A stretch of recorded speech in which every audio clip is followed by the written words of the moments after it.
gouvernance. Ressources naturelles. Agriculture et élevage. Droits humains. Cohésion sociale. Corruption. Sécurité. Devoir de rénovabilité.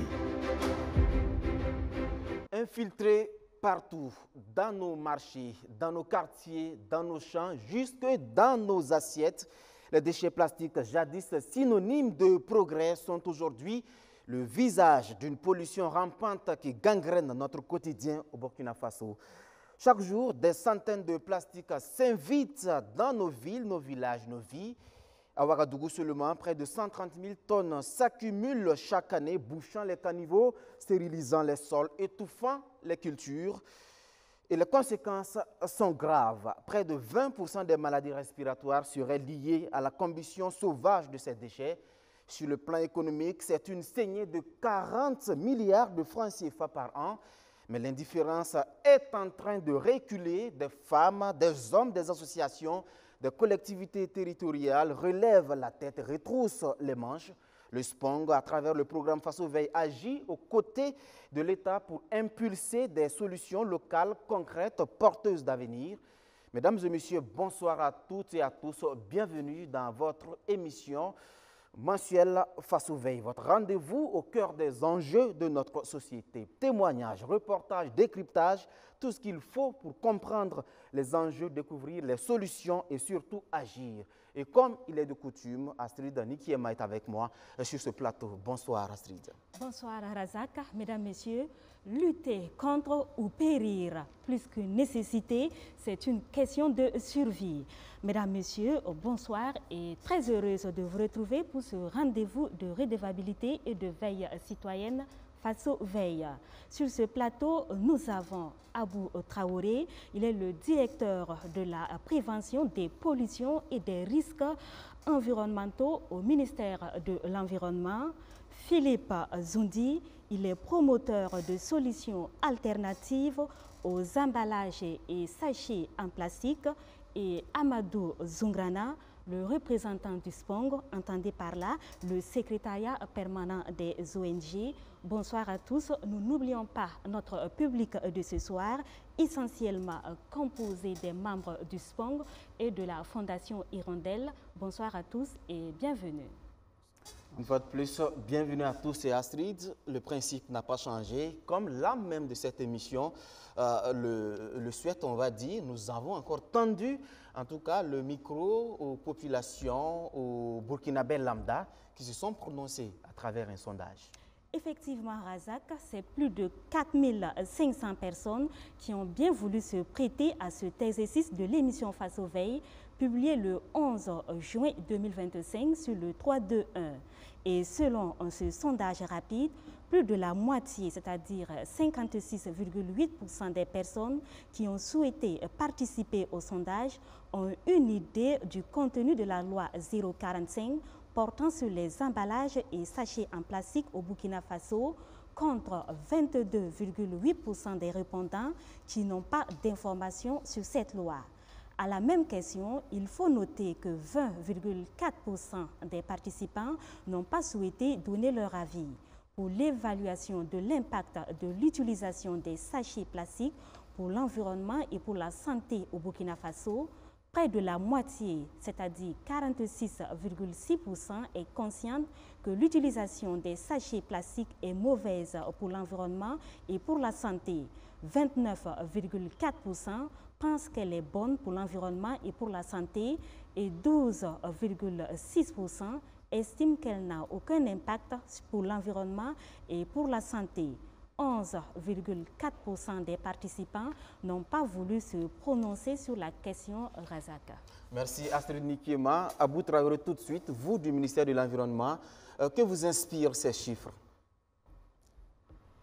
Avant de répondre à votre question, je voudrais dans un premier temps remercier notre partenaire, le SPONG, pour avoir initié cette émission. Je voudrais également remercier la télévision BF1 qui nous permet de donner plus d'informations au public sur les questions d'environnement et notamment sur le plastique. Voilà. Donc, pour revenir à votre question, je pense que ça corrobore un peu ce que nous faisons sur le terrain. Voilà. En regardant vos données, 56% des acteurs connaissent déjà la loi, donc ils connaissent le contenu. Donc ça, c'est déjà fort appréciable et c'est dû au fait que dès que la loi a été adoptée, le 30 décembre 2024, la Direction générale de la préservation de l'environnement n'est pas restée les bras croisés. Donc il y a eu beaucoup de sessions de sensibilisation qui ont eu lieu, beaucoup de concertations et je peux vous donner déjà des chiffres. Nous avons pu toucher environ 900 personnes qui sont dans le domaine des utilisateurs, des consommateurs, ou du moins des distributeurs des emballages et sachets en plastique. C'est essentiellement les boulangeries, les supermarchés, les alimentations, les boutiques, les stations-service, etc., etc. Donc, on les a sensibilisés sur le contenu de la loi, ce qui est interdit, ce qui ne l'est pas, et surtout sur la question des alternatives.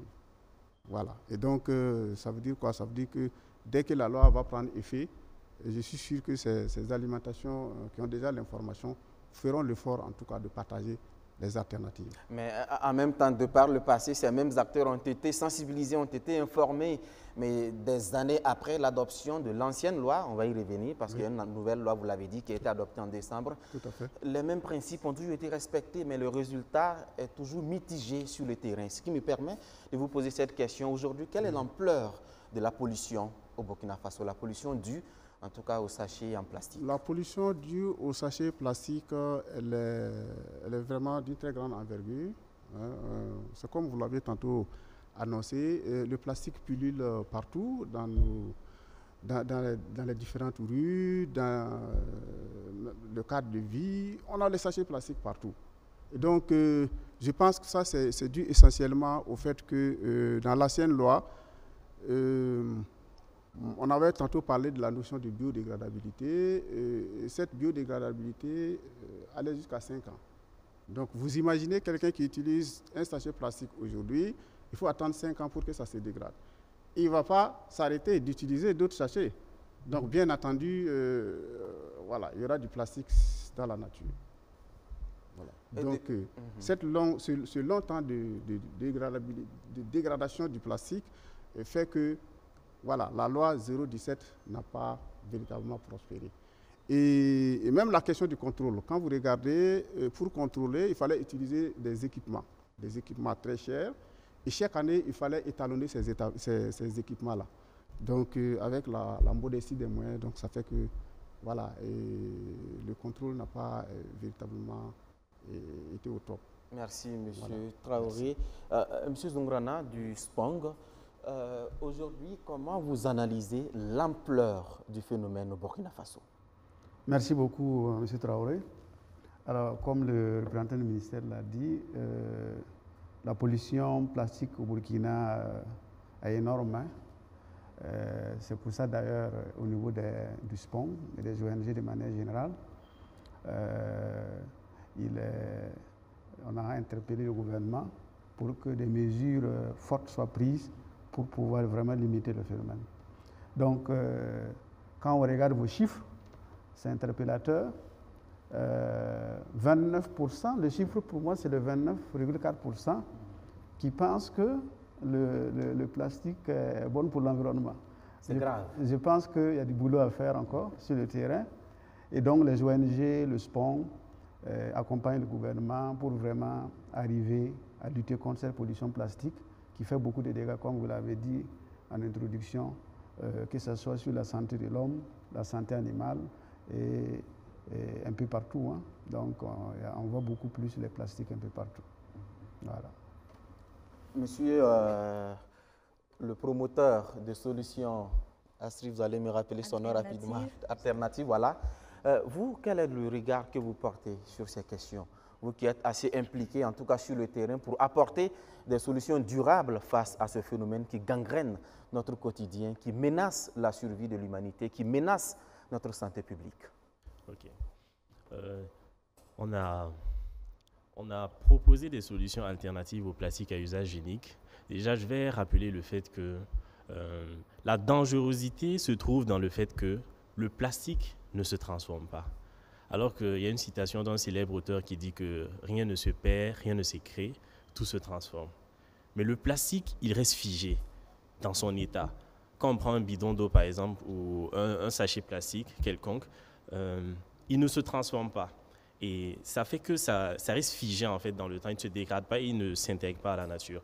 Et du coup, on a proposé des solutions pour venir pallier à ces plastiques-là qui, dirais-je, gangrènent, comme vous l'avez dit, notre société actuellement. À perte de vue, il y a des plastiques un peu partout, même si on tente quand même avec des associations et des ONG comme le SPONG de réduire en fait cet impact-là sur notre environnement. Ouais. Merci. Alors, Monsieur Traoré, je me tourne vers vous. C'est vrai, Razak l'avait mentionné au tout début de cette émission. La loi 017 a été votée en 2014. Ça fait 10 ans maintenant qu'elle est appliquée, mais malheureusement, les résultats sont un peu mitigés. C'est une loi portant interdiction des sachets en plastique non biodégradables. Bon, quel bilan faites-vous 10 années après? 10 années après, nous faisons le bilan que dès l'adoption de la loi, il y a eu des tests d'application qui ont été pris. Nous avons également mené des contrôles avec des équipements. On a même donné des équipements au niveau des frontières, au niveau des postes frontaliers. Mais comme je l'ai tantôt relevé, ces équipements, il faut les étalonner chaque année. Donc ça demande des coûts et très souvent on n'arrive pas à honorer cela. Donc la loi a été adoptée, les tests d'application ont été élaborés, il y a des autorisations qui ont été données aux acteurs, notamment les certificats d'homologation. Ça veut dire que si vous voulez faire entrer du plastique biodégradable au niveau national, vous venez déposer un dossier à la DGPE et on vous délivre un certificat d'homologation. Avant l'adoption de la nouvelle loi, on a environ 376 certificats d'homologation qui ont été délivrés. Voilà, donc des acteurs ont bénéficié de ces certificats pour faire entrer des emballages et sachets biodégradables au niveau du territoire. Donc, pour ce qui est des certificats d'exemption, bien entendu, la loi, c'est vrai que c'est une loi d'interdiction qui était votée, mais il y a quand même des restrictions qui avaient été acceptées. C'est le cas, donc il y a des certificats d'exemption qui avaient été délivrés. Et bon, si on fait le point aujourd'hui, on se retrouve avec 185 certificats d'exemption qui ont été délivrés. Donc, les exemptions, c'est pour permettre aux gens de pouvoir vaquer naturellement à leurs occupations. Je prends des exemples, hein, c'est les emballages en PET, voilà, les bouteilles en PET. Voilà, quand ça arrive, voilà, il faut souffler. Voilà. Donc ça, c'est des emballages. Au regard des dispositions de la loi, c'était des exemptions qu'il fallait leur donner. Voilà, donc beaucoup d'acteurs ont bénéficié de ces exemptions et ils ont fait rentrer des emballages sur le territoire national. Donc, mais le constat qu'on fait, on a toujours du plastique dans la nature, dans nos rues. Et donc, dans nos marchés.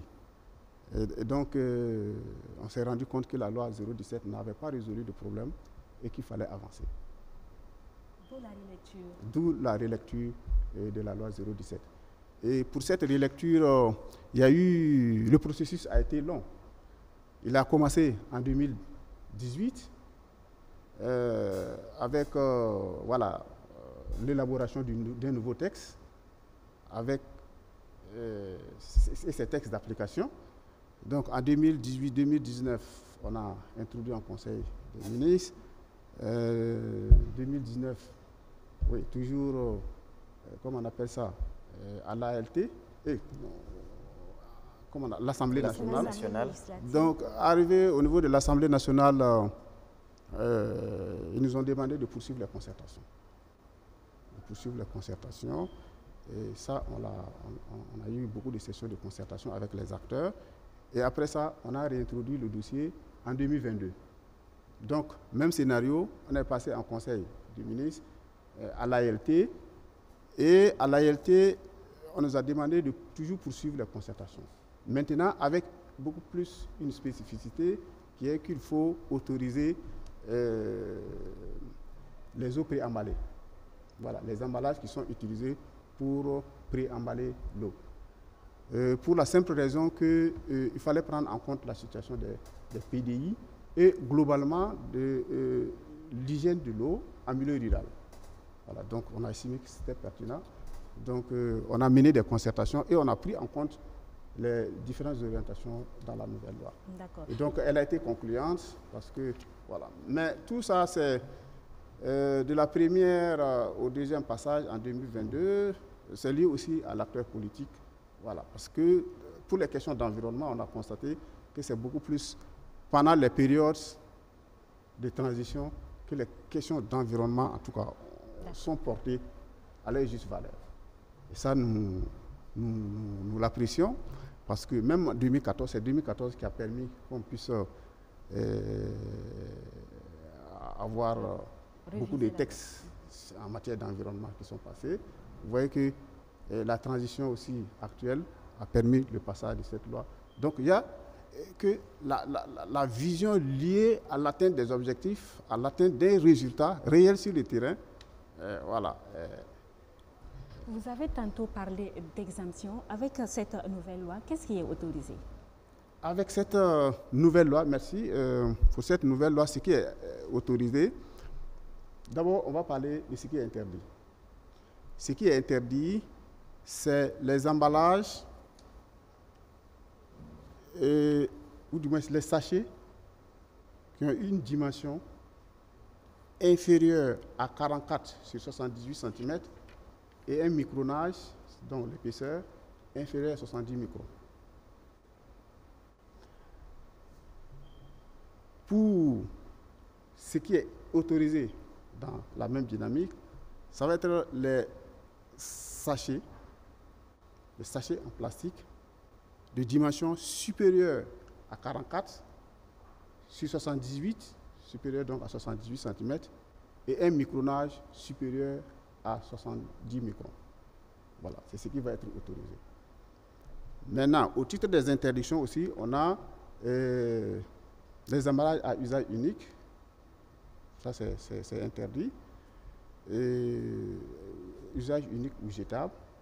Et donc, les sachets dont les dimensions sont inférieures à 44 et 78 cm et 70 microns. Voilà. Donc, au titre des autorisations aussi, on a les géomembranes, les bâches, tout ça c'est autorisé. Voilà. Et le plastique, globalement, le plastique dur. Le plastique dur également est autorisé.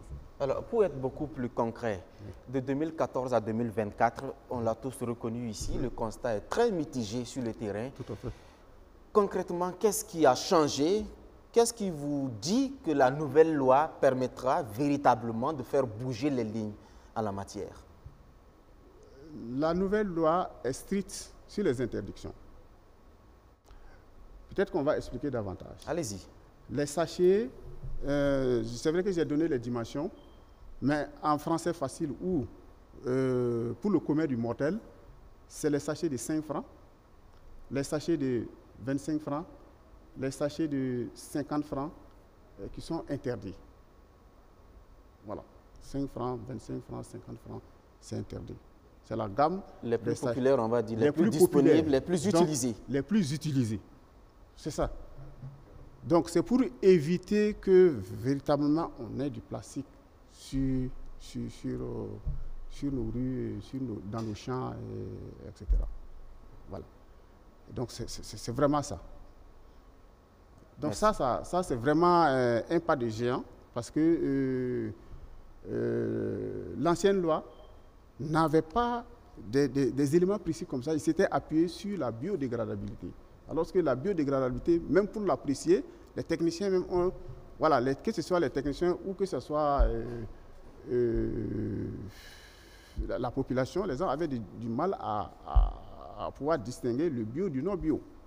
Voilà. Donc ça, c'est pour la nouvelle loi, c'est vraiment une très grande avancée qu'on cible une catégorie de plastique et qu'on les élimine sur le territoire. Alors pour certains, c'est une loi d'interdiction de sachets en plastique. Pour certains, c'est une loi de régulation. Oui. À quel niveau vous vous situez? Non, c'est plutôt une loi de régulation. Elle n'est pas, elle n'interdit pas tout. Donc, elle interdit une catégorie et elle autorise une autre catégorie. C'est une loi de régulation. Donc, elle régule le plastique sur le territoire, c'est tout. Merci. Ouais. Monsieur Zungrana, est-ce que vous pensez que cette nouvelle loi saura déjouer les échecs et les pièges de l'ancienne loi? Alors, merci.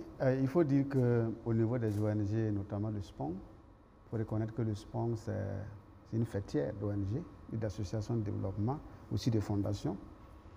290 membres à l'heure actuelle. Nous avons aussi fait des constats.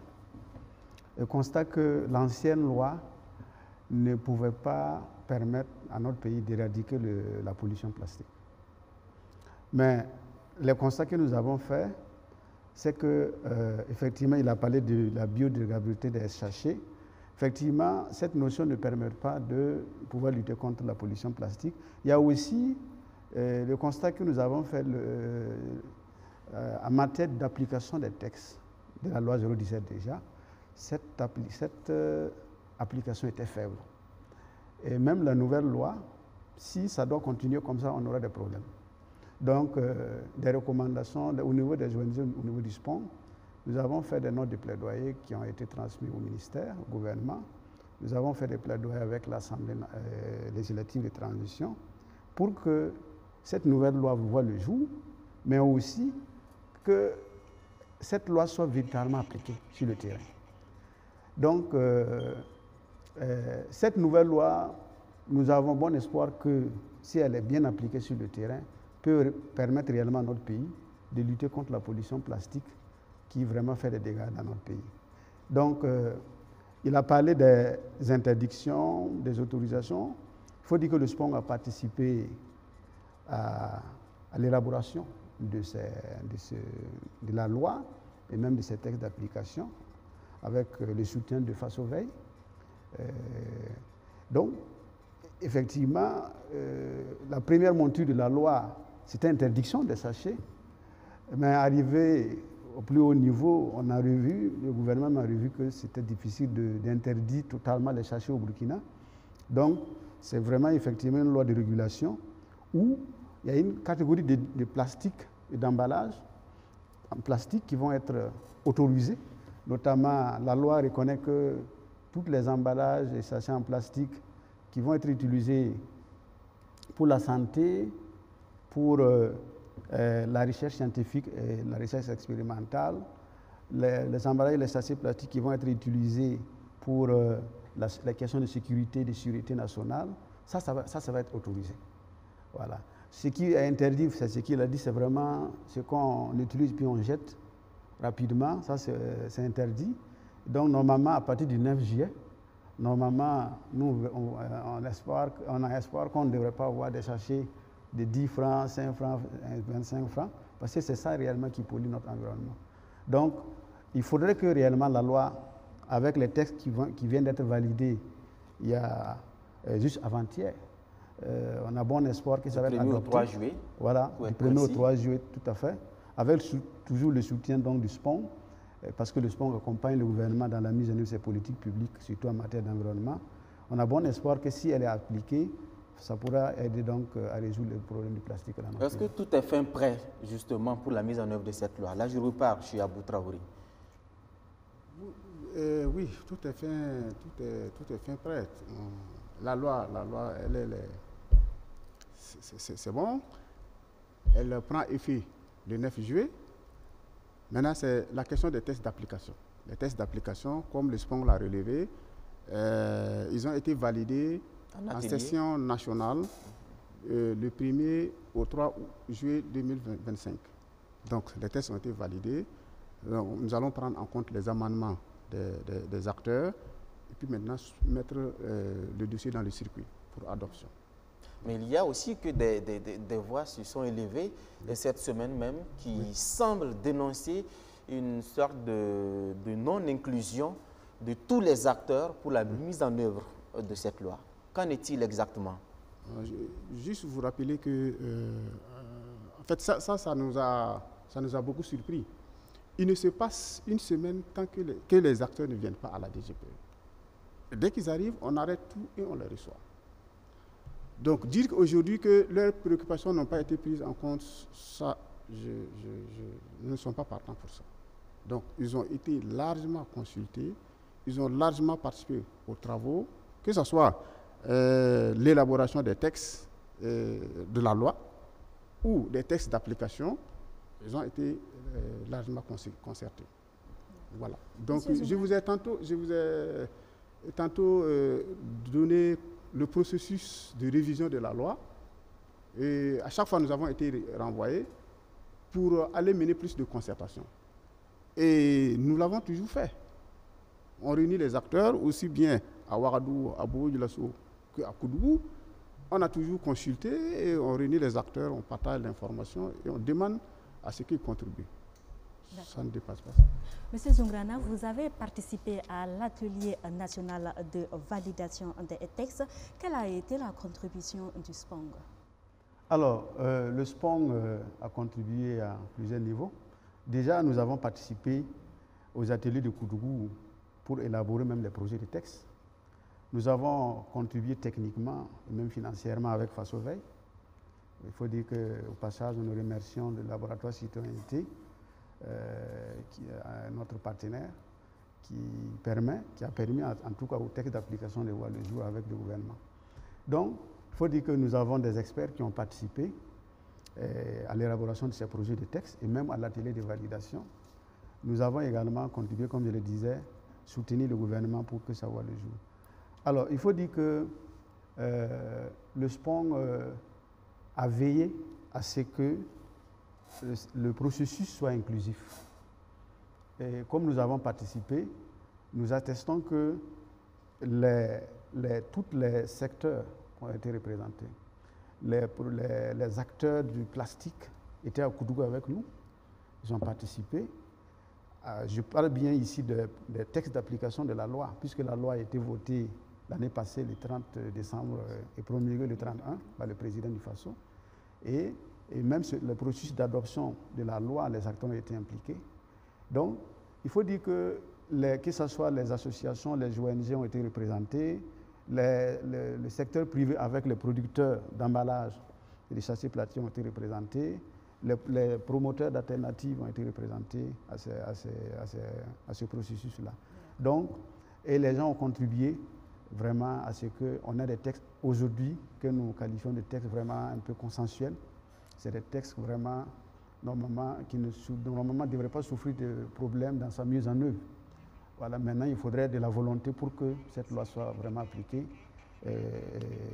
pour le bonheur de tous. D'accord. Voilà. Puisque la loi interdit dorénavant les sachets plastiques non biodégradables au Burkina Faso, parlons en solutions alternatives.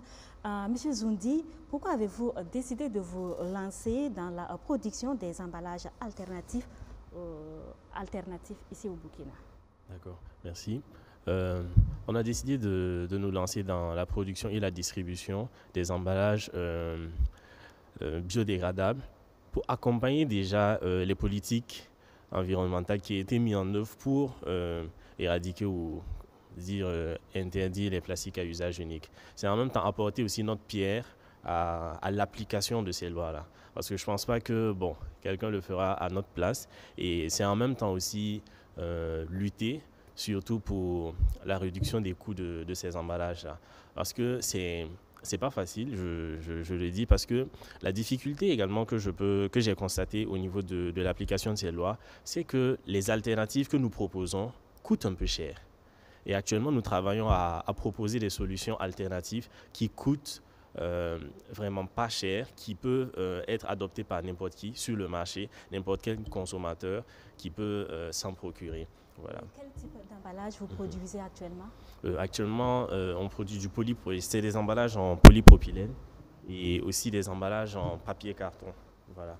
Par exemple, ce type d'emballage que nous avons, c'est le sac en polypropylène, voilà, un peu sous forme des sachets que nous avons communément sur le marché, qui sont des sacs en polypropylène, voilà, qui sont biodégradables, assez légers. Voilà. Parce que le plastique simple avait montré ses limites et les limites aussi de la durabilité, la résistance, voilà, exactement. Absolument. La résistance. Voilà, parce que la loi 017 qui avait été adoptée avait fait en sorte que les plastiques qui venaient étaient désormais très légers. Et certains consommateurs se plaignaient. Il fallait doubler.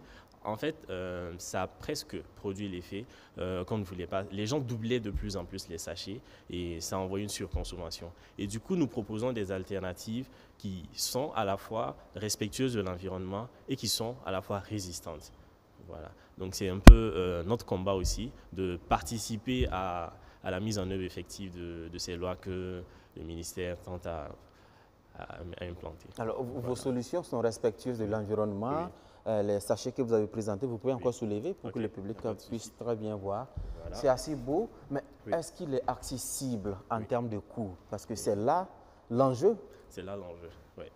En termes de coût, cela dépend vraiment des types d'emballage et de la taille et de la matière surtout. Par exemple, les emballages en polypropylène ne coûtent pas vraiment trop cher. En fonction des différentes tailles, il y a plusieurs coûts. Par exemple, ces emballages équivalent approximativement au même prix que les emballages, les sachets plastiques de 5 francs, 10 francs et tout. Voilà. Et aussi... Alors, un sachet qu'on veut interdire, ça c'est le sachet de 5 francs ou 10 francs, M. Traoré. Oui, 10 francs. 10 francs. Ça, c'est 10 francs. Avec ce que vous proposez, est-ce qu'il coûte encore 10 francs? Il coûte légèrement au-dessus de 10 francs. Autour de 15 francs. Autour de 15 francs. 17 une francs. Légère augmentation. Voilà, une légère augmentation de 50% quand même. C'est ça. Non, juste 7 francs. Bon, ah oui, c'est vrai. C'est vrai que c'est presque plus de 50%. Oui, 50%. Pour ceux qui voudraient peut-être en consommer en grande quantité, la marge peut être importante. C'est ça. Là, je me retourne vers Abou Traoré. Est-ce que ça ne sera pas l'autre frein? C'est bien de réguler, c'est bien d'interdire à la limite ces sachets. Est-ce que les solutions proposées pourront être à la hauteur des défis? C'est peut-être l'un de nos défis, de travailler à disponibiliser les alternatives. Et du coup, nous sommes en train de travailler avec nos partenaires là-dessus, et notamment le Fonds d'intervention pour l'environnement, qui a d'ailleurs lancé plusieurs appels à projets. Et je pense que ça peut être une très bonne solution. Voilà. Mais il faut que le privé prenne le pas. Voilà, parce que ce n'est pas le ministère qui va aller mettre en place une usine pour commencer à produire des alternatives. Non, ça ne passe pas comme ça. Donc, il faut que le privé s'intéresse à la question, participe au projet du FIE. Dès qu'ils ont les financements, il faut mettre des unités en place pour la production des alternatives. Donc, en tout cas, nous, on fait le plaidoyer, on fait le pas, on fait la sensibilisation, on facilite les choses pour que le privé puisse prendre le pas. Et donc, je l'ai tantôt relevé entre-temps que nous avons fait beaucoup de sensibilisation. C'est la question qui est revenue au niveau des boulangeries, des alimentations. Est-ce que les alternatives sont disponibles et le contact, le numéro, voilà, pour pouvoir appeler ces gens et disponibiliser les alternatives. Oui, c'est vrai, il y a la question du coût, c'est normal, mais il faut qu'on s'inscrive dans une dynamique d'évolution. Si on reste dans le plastique, c'est comme les uns et les autres l'ont relevé, les effets du plastique sont énormes. C'est énorme, les gens ne peuvent pas imaginer.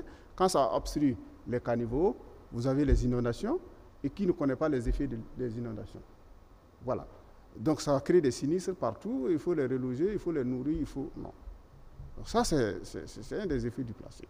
Et quand l'eau, puisque le plastique n'est pas perméable, donc l'eau s'accumule, ça crée les conditions favorables pour le développement des vectoriels responsables de la transmission de certaines maladies. notamment le paludisme, la dengue, qui ne connaît pas la dengue au Burkina, et les ravages qu'elle a causés.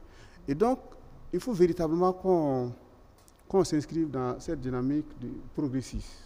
Sinon, on ne va pas avancer. Et les effets du plastique, il y en a tellement. Sur l'agriculture, sur les animaux, voilà. Si vous mettez des aliments, parce que les gens mettent les aliments dans le plastique, et les animaux aiment ça, donc ils ingèrent du plastique, ça obstrue les voies digestives, et finalement l'animal meurt. Et les pertes liées, voilà, au bétail, c'est énorme. Sans oublier la qualité de l'air. La qualité de l'air, ça c'est le brûlage. Et ça c'est extrêmement dangereux. Je pense que la loi l'a interdit. C'est une très bonne chose de notre point de vue. Parce que quand le plastique brûle comme ça, il y a beaucoup de matières qui sont émises dans la fumée que vous voyez. C'est vrai qu'il y a les matières particulières qui sont émises. Il y a aussi des substances dangereuses. Les dioxines et les furanes, qui sont des polluants organiques persistants et qui ne se dégradent pas, qui ne connaissent pas de frontières, qui sont hautement toxiques, cancérigènes, qui se bioaccumulent. Et c'est extrêmement dangereux. Et malheureusement, beaucoup pensent que ça n'a pas d'impact sur la santé. Bon, peut-être qu'on n'a pas encore eu l'occasion d'échanger avec ces personnes-là. C'est aussi ça. Sinon, même quand le plastique brûle, il y a des coffres qui sont émis, les composés organiques volatiles, qui sont également cancérigènes. Et 90%, j'ai pris l'exemple sur les dioxines et les furanes, et la recherche a démontré que 90% des dioxines et des furanes que nous absorbons sont du fait de notre alimentation. Voilà. Ça veut dire que c'est des molécules qui sont dans l'atmosphère qui ne se dégradent pas, ça se dépose sur les cultures, ça se dépose dans nos nourritures et on les ingère. Merci, voilà. M. Traoré. Donc, réaction vraiment rapidement, Zoundi, avant qu'on ne passe au VTR. Ok, je voulais réagir par rapport au coût des emballages. Déjà, il faut noter, certes, je disais que les coûts sont un peu élevés, mais il faudra en fait sensibiliser également les acteurs, les distributeurs, et pour qu'ils comprennent, surtout par exemple les boutiques, pour qu'ils comprennent, sur une économie d'échelle, ils gagnent beaucoup plus à utiliser les emballages biodégradables que les sachets à usage unique. Un boutiquier, par exemple, peut utiliser plus de 3 à 4 paquets de sachets plastiques par jour. Alors que si des gens avaient des sachets, des emballages biodégradables réutilisables déjà, eux, ça les fait économiser beaucoup d'argent déjà qu'ils peuvent utiliser pour leurs bénéfices. Parce que les gens, ils ne sentent pas vraiment qu'ils dépensent parce que ça ne coûte pas cher. Quand on achète un produit, on donne le sachet gratuitement, automatiquement. Mais en vrai, sur un bon nombre d'années, quand on calcule les dépenses que les boutiquiers mettent dans l'utilisation de ces sachets-là, c'est énorme en fait. Alors que si chacun venait avec son sachet, qu'il utilisait à plusieurs reprises, ça allait les éviter des dépenses et en même temps des gains pour eux en plus. Et eux-mêmes pourraient être des relais pour la distribution de ces emballages biodégradables. Voilà. Razak, mesdames, messieurs, si vous nous le permettez, nous avons recueilli l'appréciation de la population sur la question. Je vous invite donc à suivre. D'abord, en tout cas, la question du péril plastique, nous intégrons cela dans la sensibilisation et il y a beaucoup d'initiatives. Il y a beaucoup d'initiatives qui sont aujourd'hui accompagnées. D'abord, les associations, il y a des associations qui se battent pour vraiment sensibiliser et mener des activités de collecte, de transformation, de recyclage. Il y a aussi d'autres initiatives qui sont dans plusieurs villes où on essaie vraiment de collecter et de sensibiliser pour que la population même essaie de se détacher du sachet. Nous, on essaie de sachet, on transforme les sachets en pavés, bordure des jardins, pots de fleurs, tabourets, tables, des bancs, des chaises. Actuellement, on est en train de faire des rembourrés avec les sachets plastiques, même des tuiles. Ça permet de lutter contre la pollution de l'environnement. Et puis, bon, ça aide les vieilles personnes. Et ils ramassent, ils viennent nous en assiette et puis eux aussi ils gagnent leur pain. Chaque mois, on essaie de faire journée de salubrité. Actuellement, vraiment, on ne peut pas, mais ça a diminué. On utilise pour faire les tissages, les pains. C'est la moitié sachet, moitié du coton de sauce, de Fasofani. Le péril plastique, c'est l'ensemble des conséquences liées à la production, à l'exportation ou l'importation, à la consommation, à la commercialisation, à la distribution, n'est-ce pas, des objets qui contiennent des sachets plastiques. Et ces conséquences-là sont vraiment nombreuses, notamment sur l'homme et surtout sur son environnement. Si on ne peut pas s'en défaire, ceux qui sont déjà produits, on doit pouvoir les collecter. Maintenant, ceux qui sont réutilisables, on peut les réutiliser parce qu'ils sont déjà dans notre espace. Maintenant, ceux qui ne peuvent pas être réutilisés, on doit pouvoir les éliminer, soit en les amenant dans des centres de tri de traitement des ordures, ou soit en les enfouissant dans la terre, mais dans des zones isolées. Le péril plastique au Burkina, c'est une réalité, une triste réalité, d'autant plus qu'on vit le péril au quotidien et la responsabilité est partagée. Il y a l'État, il y a les citoyens, et il faut se dire que c'est l'ensemble de la couche sociale. À mon niveau, ce que je vois, c'est d'introduire même cette notion-là depuis la base. Quand je parle de la base, c'est l'école primaire. Voilà. C'est depuis là-bas qu'il faut introduire cette notion de la préservation de l'environnement et la lutte contre le péril plastique.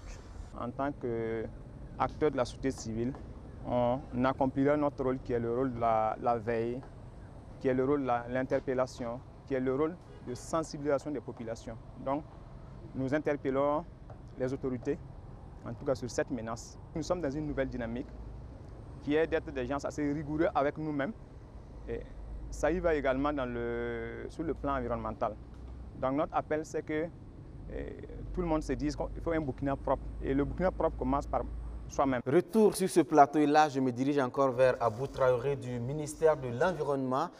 Monsieur Traoré, l'article 2 de la loi 04-45 stipule que ces dispositions s'appliquent à l'abandon, au dépôt, déversement, brûlage des emballages et sachets en plastique, à leur enfouissement dans les lieux autres que ceux prévus par le règlement. Alors, quelles politiques ou réformes sont en cours pour s'assurer une bonne suivi de toutes ces mesures quand on sait qu'au Burkina Faso, nos caniveaux et autres lieux publics sont des dépotoirs à ciel ouvert?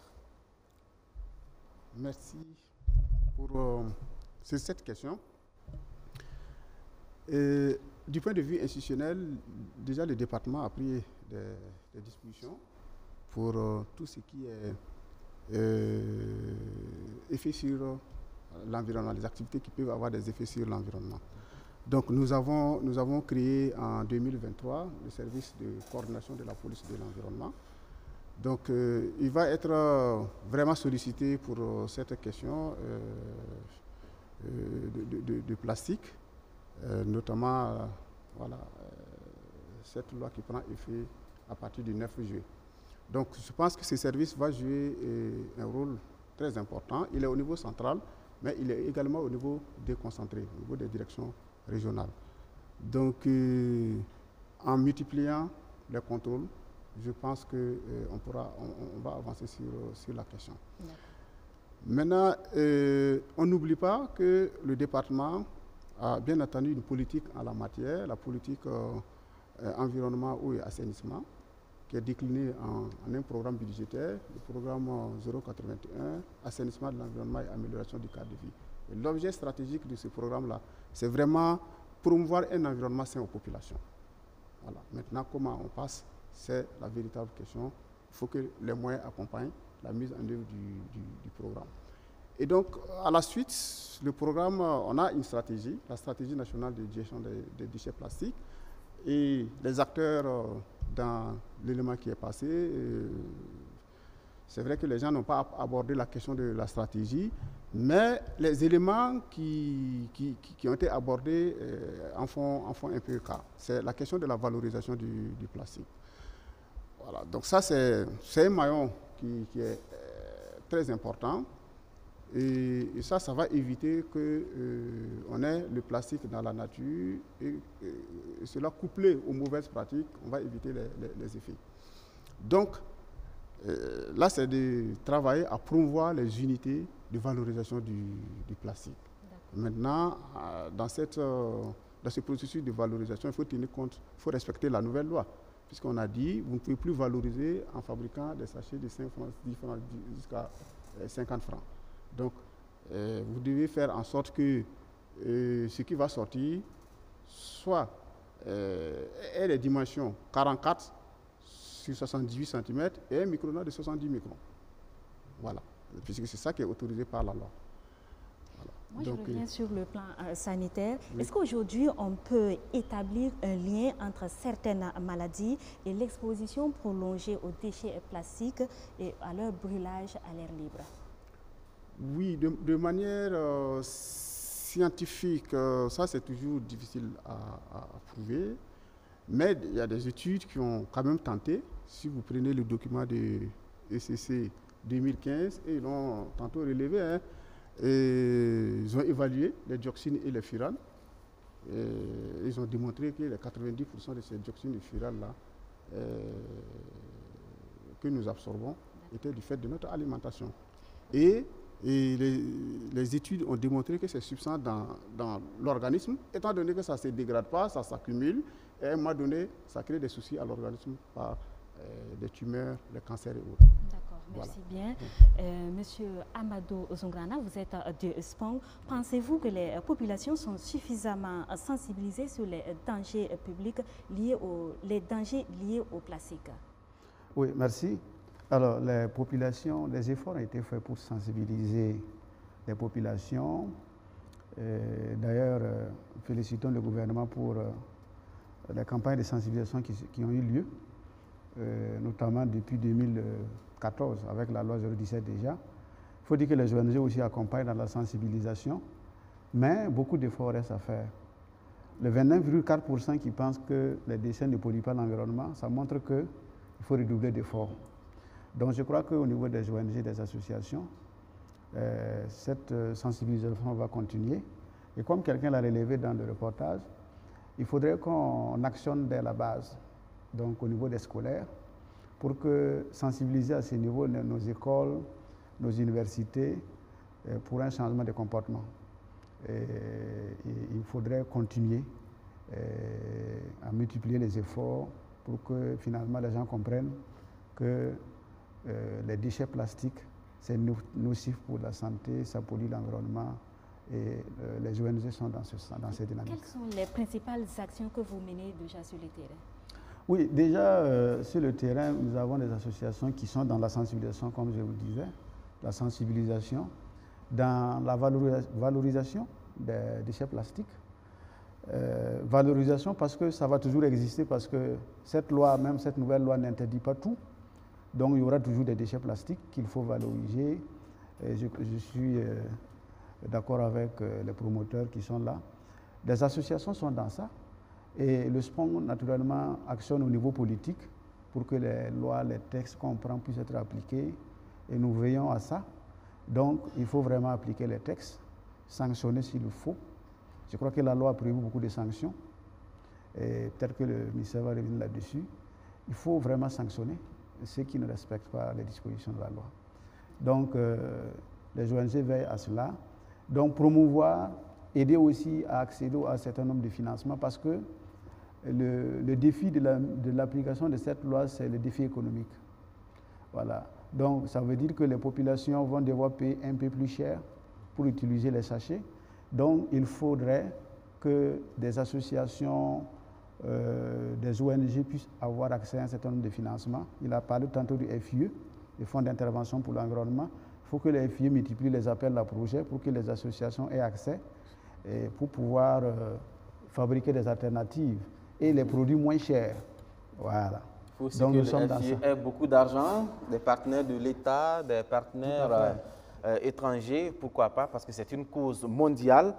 Vous l'avez dit tout à l'heure, c'est beaucoup d'engagement de la part du SPONG, le SPONG qui fait en gros environ 300 organisations, fondations et ONG. Dans ce VTR, nous allons voir concrètement ce que le SPONG fait donc dans le cadre de la lutte contre les impacts environnementaux des emballages et sachets en plastique sur notre santé. Le SPONG est créé en 1974. Et la mission principale, c'est de soutenir l'influence politique et soutenir avec des évidences pour que les gouvernants puissent prendre des décisions et des lois qui puissent être pertinentes avec les attentes des communautés. Face aux veilles est un programme multi-secteur et multi-acteurs, alors qui consiste à aborder les enjeux du Burkina Faso sur 3 dimensions. Et la première dimension pour nous, c'est de renforcer les capacités des plaidoyers, des organisations des sociétés civiles dans les régions du centre, du plateau central et du centre nord, afin qu'ils puissent avoir des capacités de plaidoyer pour encourager les gouvernants à adopter des lois et des décrets qui puissent protéger l'environnement et atténuer les effets climatiques. Alors, Face Ouverte aussi, c'est une opportunité d'accompagner le ministère de l'Environnement et à ce qu'ils puissent adopter des politiques et des lois qui puissent interdire les sachets et les emballages plastiques afin de pouvoir soutenir l'environnement. Et Façon Verte aussi, c'est aider effectivement ces ministères-là à ce qu'ils puissent valider ces documents afin qu'ils puissent être applicables et rapidement au sein des communautés. Alors, l'aspect de Façon Verte, c'est de renforcer les capacités d'agir des organisations civiques qui agissent sur l'humanitaire. Vous savez, l'humanitaire, c'est aussi un secteur assez spécifique qui demande des compétences, qui comprend des normes et des façons de faire. Donc, c'est aussi les apprendre aussi à parler aux communautés pour qu'ils puissent comprendre qu'en réalité, notre accompagnement n'est pas une façon de soutenir à l'infini, mais c'est de pouvoir aider les gens à se relever aujourd'hui, mais à se relever au travail demain.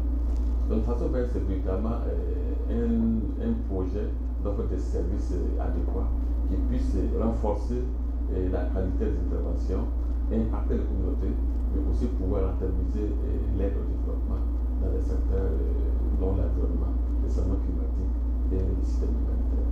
Retour sur ce plateau, Monsieur Philippe Zoundi, c'est bien ça.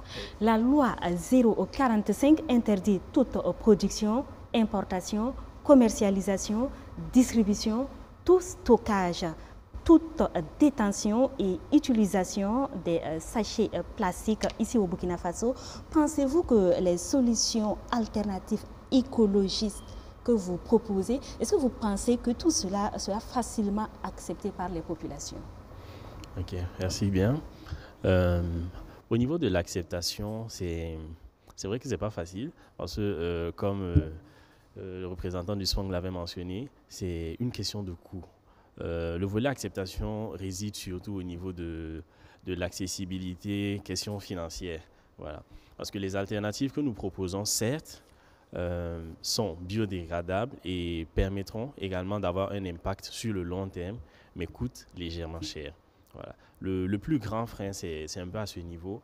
Et pour que les gens se détachent du plastique, ce n'est pas facile, mais nous travaillons à sensibiliser également, et je profite de remercier également le SPONG pour leurs actions, parce que je pense que c'est aussi ça qui permet aux gens de comprendre en fait les enjeux. Voilà. Et ça dépend également du type d'emballage que les distributeurs et les autres promoteurs également proposent aux populations. Voilà. Et je pense que ça doit être beaucoup plus une étude aussi que nous allons mener dans ce sens-là pour comprendre ce que les gens veulent réellement, pour ne pas leur proposer une solution qu'ils ne veulent pas ou qui n'est pas adaptée à leur réalité. Et donc, nous menons des actions terrain de temps en temps également pour questionner nos clients, pour leur demander est-ce que les emballages que nous proposons sont adaptés à leur mode de consommation. Voilà. Et du coup, bon, nous essayons d'adapter au fur et à mesure. Et je pense que, bon, comme nous sommes dans une transition écologique, nous sommes toujours dans ces études-là. Et d'ici là que les gens répondent et réagissent réellement sur leurs besoins en termes d'emballage ou d'alternatives que nous allons proposer. Voilà, je pense que ça devrait aller. Et pensez-vous être en mesure de satisfaire la demande quantitative et qualitative aussi? Bon, pour répondre à cela, je pense que seul, c'est pas possible. Voilà. Et je pense que nombreux sont les acteurs qui sont en train d'emboîter le pas, mais à notre niveau en tout cas, on a assez d'emballage pour disponibiliser pour les gens, et nous travaillons même à en produire plus, et surtout avec les jeunes et les femmes, pour produire des emballages en papier craft, qui est un papier recyclé, et du coup ça permet également de donner de l'emploi aux autres. Et donc plus on est nombreux dans ce domaine-là, plus on va proposer des emballages de qualité et une quantité suffisante pour répondre aux besoins des populations. Monsieur Soulana. Oui, je voulais juste ajouter je pense qu'on n'aura pas le choix que de permettre aux promoteurs de fabriquer beaucoup plus d'alternatives. Puisqu'il n'y aura plus du plastique à usage unique. En d'autres termes, il n'y aura plus les sachets de 10 francs, 25 francs dans nos boutiques. Donc les promoteurs, et il faudrait que, je vois déjà que il y a beaucoup de promoteurs. Donc les promoteurs c'est une aubaine, c'est un marché qui se crée. Il faudrait qu'ils multiplient la production pour pouvoir satisfaire le marché. À ce niveau, nous pensons qu'il ne devrait pas avoir de problème parce que l'offre crée sa demande. Donc, au niveau des ONG, nous allons soutenir tout simplement la promotion de ces alternatives à travers les sensibilisations, la communication.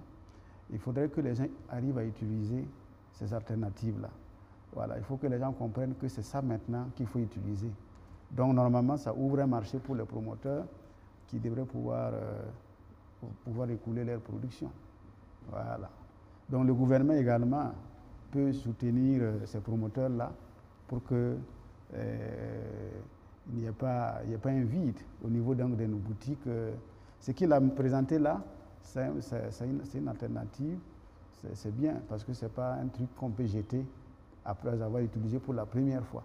Et donc c'est dans l'esprit de la loi. Voilà. Merci.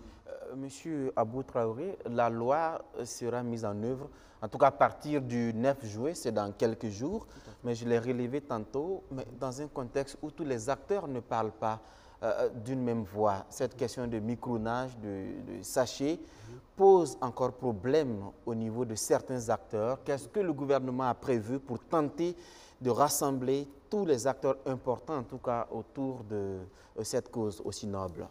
Par rapport à la question du micronage, c'est vrai que les acteurs tentent de dire que c'est un micronage qui est assez élevé, non seulement pour préemballer l'eau, mais aussi pour les sachets qui ont une taille supérieure ou égale à 44, 78 cm. Et voilà. Et donc, le gouvernement, je pense que c'est autour de la table qu'on va trouver la solution. Mais je sais pas, les choses sont déjà pratiquement pliées, ça figure dans la loi. Est-ce qu'on peut encore faire des propositions en deçà de ce qui est déjà prévu dans la loi? Je m'en doute. Je m'en doute. Donc, et c'est ce que nous avons toujours dit aux acteurs. La loi a été adoptée, il faut faire l'évaluation, puisque c'est juste des moules qu'il faut changer à leur niveau. Il n'y a pas grand-chose. Vous faites cette évaluation, vous faites des propositions à l'administration. L'administration voit avec la hiérarchie et avec les partenaires qui sont là, on voit ce qui est possible. Mais les acteurs, ils ne se sont pas inscrits dans cette dynamique. On a beau parler, mais voilà. On a même demandé cette évaluation. Voilà, ils ne l'ont pas fait. Voilà. Donc, revenu aujourd'hui, vouloir remettre en cause cette question de micronage, non. Et même, au départ, quand on a proposé la loi,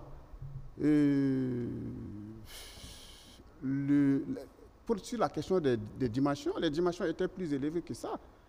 Et c'est eux qui ont plaidé à ce qu'on revienne sur des dimensions assez réalistes. Sinon, au départ, quand on a à l'écriture de la loi, nous, on était à 1 mètre sur 1 mètre. Et ça, c'était les sacs poubelles, uniquement qui devaient être autorisés. Même sur la question des eaux préemballées, il n'en était pas question. Voilà. Donc, c'est vraiment suite aux concertations avec les acteurs que nous sommes revenus vraiment à des dimensions raisonnables. Et nous avons estimé que les dimensions qui figurent dans la loi, c'est vraiment ce qui est raisonnable. Parce que les emballages qui vont être mis sur la place du marché, qui respectent donc ce que la loi a dit, ça va être des emballages réutilisables. Donc, et vous ne pouvez pas aller utiliser ça en une seule fois et puis mettre ça en poubelle, ce n'est pas possible. Voilà, donc ça va être réutilisable. À chaque fois, vous allez envoyer ça en boutique. Et puis bon, finalement, ça devient moins cher. Hein? C'est vrai que les gens tentent de mettre l'accent sur le coût, mais nous, environnementalistes, nous, on ne regarde pas, nous, on regarde le résultat. C'est de débarrasser l'environnement des sachets plastiques. Mais il y a tout de même une trentaine d'industries qui estiment qu'il y a des pertes d'emplois, des pertes d'économie, des projets qui seront tombés dans l'eau. Est-ce que le gouvernement n'est pas sensible à ces préoccupations? Le gouvernement peut être sensible à cette situation s'ils en font une évaluation. Si vous Donc vous attendez leur évaluation? Ils n'ont qu'à faire l'évaluation. S'ils n'arrivent pas à faire l'évaluation, c'est pas... Non. Oui, qu'on nous dise... malheureusement sur ce plateau. Qu'on nous dise clairement... Qu'on nous dise clairement l'adaptation des appareils pour pouvoir produire ce qu'on a arrêté dans la loi, ça va coûter combien? C'est ça. Oui, je pense que le défi posé par les promoteurs, c'est le défi économique. Nous avons tantôt parlé. C'est ça. Parce que ça va les coûter cher dans la production du plastique maintenant. Donc, le micronage, quand la loi interdit la fabrication des sachets dont le micronage est inférieur à 70. Donc, s'il doit fabriquer des sachets dont le micronage est supérieur à 70, ça doit coûter cher. Je crois qu'il faut privilégier la concertation. Il faudrait aussi que les acteurs comprennent que la loi a été votée déjà et promulguée. Moi, c'est la première fois que je vois une loi de mon expérience, hein, voter le 31 et promulguer le 30, voter le 30 et promulguer le 31. Ça veut dire que c'est important pour notre pays. C'est historique. Donc, il faudrait que les acteurs comprennent que sur la question du micronage, à moins de revoir la loi, c'est difficile de revenir sur la question du micronage. Maintenant, c'est de privilégier, nous recommandons de vraiment rentrer en contact avec le gouvernement pour essayer de voir quelles sont les mesures d'accompagnement pour limiter un peu les coûts de production. Voilà, et ça, c'est faisable. Voilà. Donc, je crois que si les gens s'asseyent, ils peuvent trouver un terrain d'entente, comme ce qui avait été prévalu lors donc, de l'adoption de la loi en 2024. Voilà. La loi entre bientôt en vigueur, c'est le 9 juillet prochain. Comment l'État ambitionne-t-il faire respecter les dispositions de cette loi? Merci pour cette question. Par rapport à... Non, ce que je vous ai tantôt dit, on a notre stratégie. Nous allons la déployer très incessamment. Mais il n'est pas question qu'on dise nous allons sortir tel jour pour contrôler. Non. Le contrôle, il est discret, il est à la discrétion des acteurs du contrôle. On va l'organiser. Soyez rassurés, le contrôle va être fait. Il va être fait et nous allons faire en sorte que cette loi qui a été adoptée le 30 décembre 2024 soit vraiment appliquée. Il y a des sanctions également pour les récalcitrants. Tout à fait. Il y a des sanctions qui sont prévues. Et la loi a déjà... C'est vrai que la majorité des sanctions, c'est au niveau des tests d'application, mais les tests d'application suivent leur cours. Donc, on va les introduire pour adoption. Mais déjà, dans la loi, il y a des sanctions qui sont prévues pour non seulement les producteurs et les importateurs. Et si un importateur ou un producteur enfreint à la loi, il peut faire l'objet d'emprisonnement de 6 mois ou bien il peut payer une amende de 5 à 100 millions. Voilà. Donc les montants sont assez... Il y a des sanctions pour les utilisateurs, les citoyens lambda? Les sanctions pour les utilisateurs, ceux qui sont dans la distribution, la commercialisation, mais ça c'est prévu dans les tests d'application. Donc on attend l'adoption des tests d'application pour partager les informations en ligne. Puis des consommateurs? Les consommateurs, ce sont les utilisateurs. C'est bien prévu. Ok. Oui. Allez-y. Je voulais juste ajouter quelque chose. Il faudrait déjà que le gouvernement s'attelle à adopter ces textes qui ont été validés du 1er au 3 juillet. Et ces textes, effectivement, prévoient des sanctions, notamment des contraventions, des amendes contraventionnelles pour des consommateurs qui vont boire de l'eau dans un sachet et puis le jeter comme ça. Il y a des sanctions, des amendes qui sont prévues.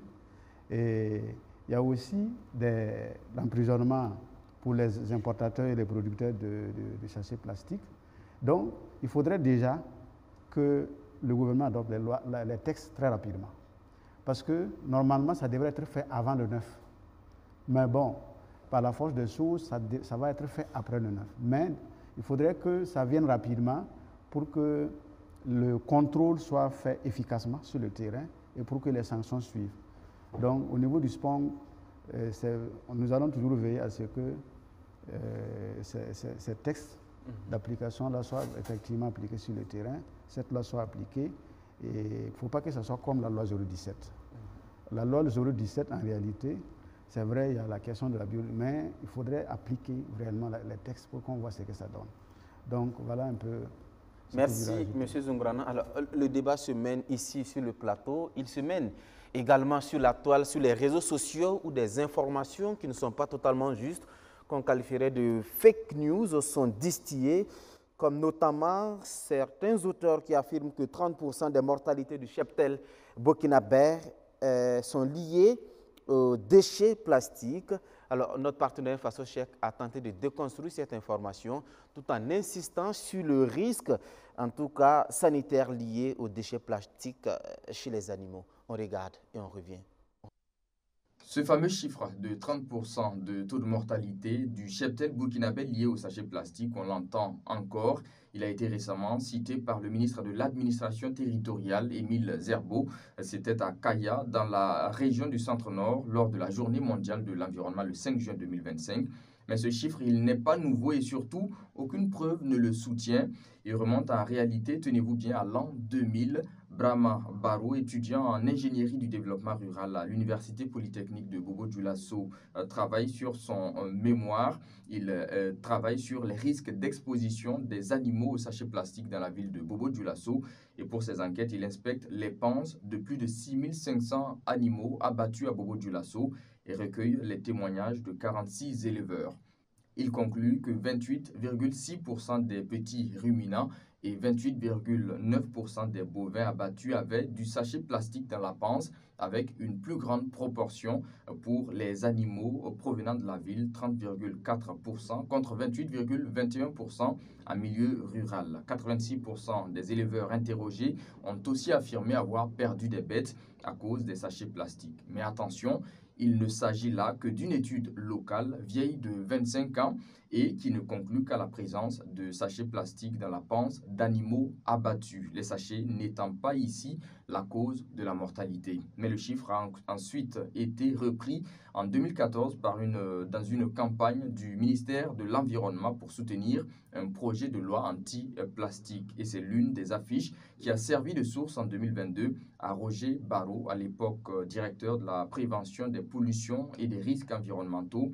En 2021, une autre étude avait suivi un schéma similaire à Dori sur 600 animaux, 30% de bœufs, 31,5% des moutons et 23% des chèvres avaient des sachets plastiques dans le ventre après abattage. Là aussi, les sachets plastiques ne sont pas la cause de mortalité de ces animaux. La vérification de FASOCHEC avait conclu donc que le chiffre était non seulement non prouvé, mais aussi sorti de son contexte. Du côté des sources officielles, l'enquête nationale sur le cheptel de 2018 mentionne que les principales causes de mortalité du cheptel burkinabé sont les maladies suivantes: pasteurellose, péripneumonie contagieuse, fièvre afteuse chez les bovins, c'est-à-dire les bœufs, peste et clavelée chez les petits ruminants, chèvres et moutons, et Newcastle et grippe aviaire pour la volaille. Et aucune mention du sachet plastique comme cause principale de mortalité. Nous n'avons malheureusement pas obtenu de chiffres plus récents que cela. Pour autant,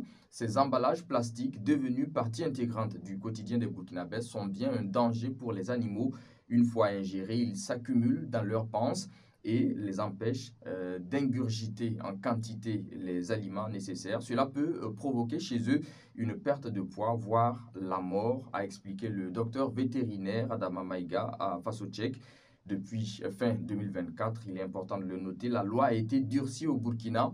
Tous les sachets plastiques à usage unique sont désormais interdits et les contrevenants risquent jusqu'à 5 ans de prison et 100 millions de francs CFA d'amende.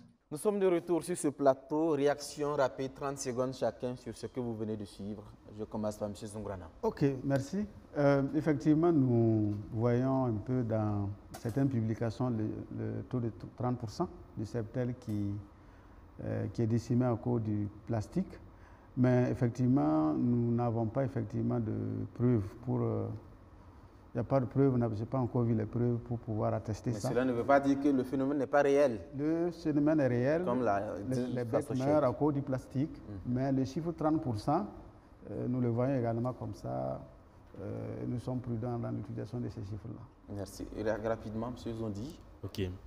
Pour ma part, je pense que c'est vraiment relatif et ça dépend beaucoup de certaines zones.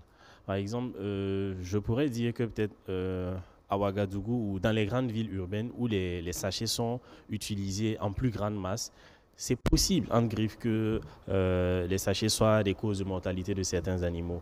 Mais dans certaines campagnes, bon, ça va toujours un peu. Et bon, je pense que je n'ai pas trop grand-chose à dire là-dessus. Merci. Rapidement, M. Abou. Oui, merci. Je pense que c'est comme le Spong l'a dit, c'est un chiffre qui a beaucoup circulé. Nous-mêmes, on l'a vu, on l'a utilisé par moment. Mais effectivement, la question de la source pose problème. Je pense que le journaliste a d'ailleurs bien fait. C'était une étude conduite par un étudiant à Bobo-Dioulasso. Et donc, c'était sur une zone bien circonscrite. Bon, là, on ne peut pas généraliser sur le territoire national. Voilà. Donc, bon, je pense que finalement, il faut qu'on conduise une étude sur cet aspect-là. Sinon, le phénomène... Pour lever tout équivoque.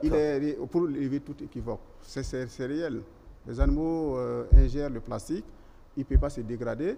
Et ces stocks, finalement, l'animal meurt par étouffement. Voilà, donc c'est un fait qui est réel, mais il faut qu'on arrive à trouver un chiffre pour coller à la réalité, quoi. Voilà, merci. Astrid. Razak, nous allons nous tourner à présent vers le public. Si vous avez une question, une suggestion ou un apport, vous vous présentez, vous vous levez, vous vous présentez et puis voilà, vous apportez votre question ou bien votre suggestion. Mesdames, Messieurs, je rappelle que notre public de ce soir est composé des membres du SPONG et du personnel de la Fondation Hirondelle. On commence par la droite. Des questions, des commentaires, allez-y, la parole. À qui veut la prendre? Ok, merci. Moi, je suis Traoré Daouda. Je suis expert en suivi-évaluation au SPONG. Je ne vais pas rentrer dans les formalités d'usage des remerciements. Je vais aller directement à ma question. Ma question s'adresse directement à M. Zondi. Félicitations pour votre initiative. Je crois que l'ensemble des initiatives entrant dans ce sens doit être un peu recadré. Et quand je dis recadré, je pense qu'il y a l'ABNORM qui est là pour ça. Alors, je voulais voir quelle est votre connexion avec l'ABNORM. En même temps, aussi élargir la question à M. Traoré Abou pour dire que, comme M. Zongrana l'a si bien dit, c'est un nouveau marché qui se crée. Alors, il faut avoir un peu l'œil sur ce marché. Quels sont les dispositifs que vous avez mis en œuvre actuellement ou que vous prévoyez de mettre en œuvre pour pouvoir effectivement bien régulariser cette situation pour ne pas avoir effectivement des privés qui vont se lancer dans ce domaine sans forcément avoir des normes, sans forcément collaborer avec les structures de normalisation. Merci. Merci beaucoup, Daouda Traoré du SPONG, pour ces questions pertinentes. On commence par M. Zoundi. Une question vous est adressée. Allez-y pour la réponse. Merci. Monsieur demandait à savoir quelle était notre connexion avec l'ABNORM. À ce niveau, je dirais que l'ABNORM, de façon générale, même intervient au niveau des importations pour certains emballages qui entrent ou pour certains matériaux même qui rentrent déjà à notre niveau. Et donc, concrètement, pour dire que les producteurs ou les promoteurs d'emballages ont un lien direct avec l'ABNORM, ce serait un peu compliqué. Mais au niveau pour la production de certains emballages, nous avons besoin de certaines analyses également de l'ABNORM pour valider la biodégradabilité des matériaux que nous utilisons pour la production des emballages. Voilà. Mais je pense que l'ABNORM est beaucoup plus... intervient également aussi au niveau du contrôle de ce qui entre et pour permettre également d'avoir à notre niveau des matériaux qui respectent déjà les normes de production. C'est peut-être aussi une suggestion aux fêtières ou aux structures comme la vôtre de vous approcher de l'ABNORM parce que officiellement c'est l'acteur en tout cas national qui doit un peu lier, définir la norme en la matière, notamment en matière environnementale. Exact. Merci pour votre commentaire, suggestion, question. Maintenant, à vous, M. Abou Traoré, la deuxième question vous est adressée. Oui, merci.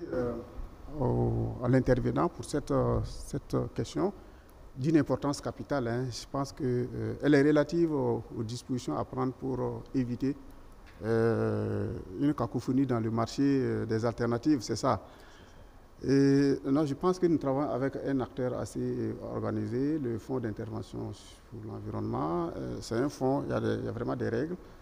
Et les techniciens y sont, techniciens économiques, techniciens en environnement, et toutes les productions vont passer dans les mailles pour être bien regardées. Je pense qu'il n'y a pas de souci. Voilà. Maintenant, s'il y a la nécessité que la production puisse être accompagnée d'une réglementation, on va aller également dans ce sens-là, voilà, pour cadrer les choses. Réaction, M. Zungrana, également. Par rapport aux normes, là, la loi même a prévu une disposition concernant les normes. Je crois que ça va être encadré. Et la loi a prévu que des normes de sachets qui sont autorisés, et le gouvernement puisse disposer de ces normes-là, mettre à la disposition des promoteurs pour que ces promoteurs les respectent. Puisqu'il y avait un canevas de travail à leur niveau également. Exactement. Merci M. Zungrana pour votre apport. D'autres questions toujours? Allez-y. Je suis Fatou Ouedraogo de la Fondation Hirondelle. Ma question s'adresse au ministère et au SPON. Est-ce que dans vos sensibilisations, vous avez tenu compte des associations féminines? Parce qu'on voit que les femmes qui vont au marché, avant, nos grands-mamans, nos mamans, elles partaient avec des paniers ou bien des calebasses même pour faire les achats. Maintenant, nous, on s'est dit, femmes modernes, on part bras ballants, on revient avec beaucoup de sachets. Est-ce que vous avez sensibilisé les femmes? Merci. Fatou Ouedraogo de la Fondation Hirondelle à Traoré. La question est précise. Quelle est la place, en tout cas, de la femme dans la stratégie, on va dire, nationale, en tout cas de sensibilisation pour une mise en œuvre réussie de cette loi? Merci à Madame pour cette question. Je pense que la femme est au cœur de nos sensibilisations. Hein. Et nous avons mené beaucoup de campagnes de sensibilisation au niveau des marchés. En tout cas, pour ce qui est des marchés de Ouagadougou, les gens ont été largement sensibilisés sur les emballages à utiliser. Voilà, donc la femme occupe vraiment une place importante. Et lors des opérations de salubrité, pour la plupart, ce sont les femmes qui sont les plus nombreuses. Hein. Voilà. Et donc, on a toujours présenté les alternatives et leur expliqué le bien fondé de la loi, le fait de ne pas utiliser les sachets plastiques. Voilà. Donc, je pense que la femme est au cœur de nos... Oui, mais est-ce que institutionnellement, formellement, il y a des groupements, des OSC, des associations constituées de femmes où formellement on essaie d'identifier le rôle de chacune d'elles? Oui. Le rôle de chacune d'elles, leur rôle est connu. Pour la plupart des femmes qui sont organisées en association, elles sont dans la collecte et la valorisation du plastique. Voilà, il y a quand vous prenez le groupe de relance Gafré, qui est à Bougou-Dioulasso, donc c'est assez actif sur le terrain. Assez actif sur le terrain, c'est uniquement des femmes. Donc elles bénéficient de temps à autre des sensibilisations sur les effets du plastique. D'accord, merci Abou Traoré. D'autres questions par là? Sinon nous allons basculer tout de suite à ma gauche. La parole à qui veut la prendre? Allez-y, madame. Présentez-vous et allez-y pour votre commentaire, suggestion ou question. Merci. Je suis madame Bansé, chargée de programme du SPON. Et je pense que vraiment sur le plateau, on a eu beaucoup d'informations. Mais je me mets un peu à la place du citoyen lambda pour poser une question dont peut-être j'ai la réponse. À partir du 9 juillet, concrètement, dans le petit marché d'un petit village, le boutiquier qui a son stock de sachets qu'il est en train de vendre, ou la femme qui a son stock de sachets pour attacher son sel et son piment, etc. Qu'adviendra-t-il de ces deux-là? En fait, je me mets à la place du citoyen lambda pour poser la question. Pertinente. Voilà, merci. Et en même temps, une deuxième question à M. Traoré. On voit que la question du péril plastique touche beaucoup de secteurs ministériels, dont la santé, l'eau, hygiène, assainissement, l'environnement, etc. Est-ce que dans leur stratégie de communication, après l'adoption de cette loi-là, ces différents ministères ont été partie prenante de ces stratégies-là pour pouvoir sensibiliser? Parce que s'il y en a qui pensent que ça n'a même pas d'effet sur l'environnement, il y en a qui pensent que ça n'a pas d'effet sur la santé. Bon, il y a des aspects comme l'utilisation des sachets pour emballer nos repas chauds ou pour mettre nos repas à la vapeur, comme le gonré, le nyoro qu'on aime bien manger lors des différentes fêtes. Qu'est-ce que les différents ministères font ensemble afin qu'on puisse éradiquer ce mal-là? Merci. Merci beaucoup, Madame Bansé, pour votre question. Allez-y, Monsieur Traoré. Merci pour cette question. Donc, à la première question relative au 9 juillet, je pense que ce domaine-là, il est régi par les tests d'application. Voilà. C'est un peu la question des plastiques, plastiques alimentaires. Et quand vous regardez dans la loi, notamment l'article 7, dit que les emballages en plastique devaient être produits, importés ou commercialisés au profit des industriels. Voilà, l'article là, on peut peut-être revenir là-dessus. Allez-y rapidement. Voilà. Et les emballages en plastique produits localement ou importés en vue du conditionnement direct des produits industriels ou manufacturés sont autorisés, mais au profit des entreprises industrielles.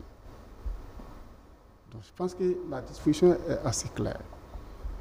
Donc, nos mamans qui conditionnent le plastique dans les sachets blancs, la question de la glace, la loi n'a pas véritablement, je vais être clair, la loi n'a pas véritablement abordé cette question.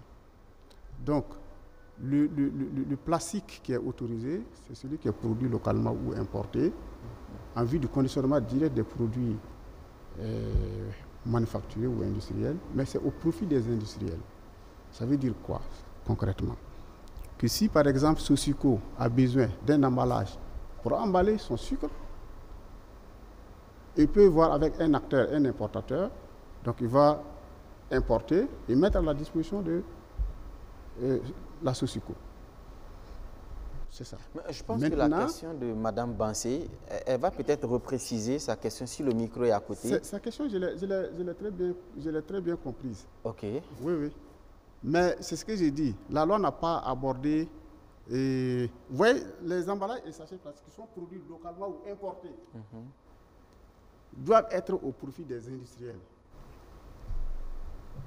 Et non pour le conditionnement des arachides, du piment. Oui. Il faut qu'on trouve peut-être d'autres façons de faire. Alors, en gros... Donc, de mon point de vue, hein, ça c'est un peu mon interprétation de la loi. Il faut peut-être qu'on progresse, que par exemple, si on prend par exemple le cas de la glace, les sachets blancs ou transparents qu'on voit, quand on l'ouvre, d'abord il y a le sachet qui est ouvert, il y a l'eau qui est ouverte, qui n'est pas totalement couverte. Donc quand on enlève, on met. Ça veut dire qu'il y a des questions hygiéniques qui se posent. Oui. Et de façon... Donc, c'est des pratiques du point de vue environnement, on va dire que ce n'est pas hygiénique. Donc, c'est des pratiques qu'on devrait abandonner. Si je veux conditionner, si je veux avoir de la glace, je paye l'eau préemballée d'une société, je prends, je mets, ça devient de la glace, je commercialise. Alors, si moi je comprends bien... On peut jouer sur le coût. Si moi je comprends bien, à la lumière de ce que vous dites et sa question, c'est que pour parler terre à terre, pour nos téléspectateurs, la nouvelle loi qui va entrer en vigueur à partir du 9 juillet n'a rien prévu pour nos mamans au marché, pour la grand-mère qui a prévu de découper des petits sachets pour vendre son sel, je ne sais pas moi, ses piments et autres. La loi n'a pas statué sur le quotidien de ces acteurs-là, autrement dit. Autrement dit. Et en attendant, il continue?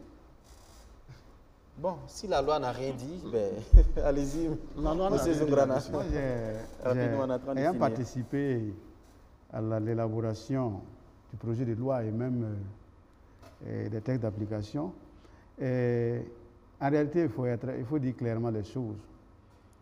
C'est interdit tous les sachets à usage unique. La présente loi interdit tous les sachets à usage unique. Donc, si le sachet de la grand-mère est à usage unique, la loi c'est interdit. C'est interdit tous les sachets qu'on ne peut pas tracer. C'est-à-dire, quand vous prenez le plastique, on ne sait pas ça vient d'où. C'est interdit. Donc c'est interdit. Il faut être clair. Les sachets noirs là, on ne sait pas qui a fabriqué. Quand vous regardez, il n'y a pas, la loi interdit tout ça désormais. Donc, si on voit le sachet blanc, normalement ça doit être interdit, puisque après avoir bu l'eau, il faut jeter.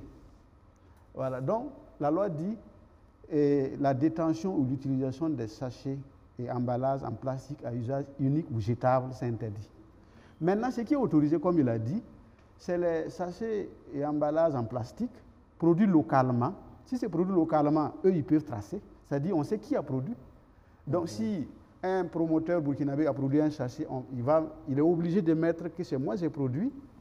Donc, la gestion des déchets ne posera plus de problème parce que lui, la loi prévoit que s'il y a des déchets après, c'est lui qui doit gérer ça.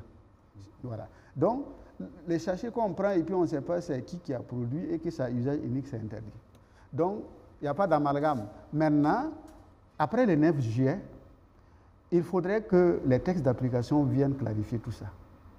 Voilà. Donc, en l'absence des textes d'application qui ont été validés d'ailleurs, il faudrait peut-être temporiser pour le gouvernement. Sinon, normalement, prévoir peut-être une période moratoire, peut-être. En réalité, les 6 mois que les députés ont donné au gouvernement, c'était pour pouvoir permettre aux acteurs aussi de pouvoir écouler les stocks.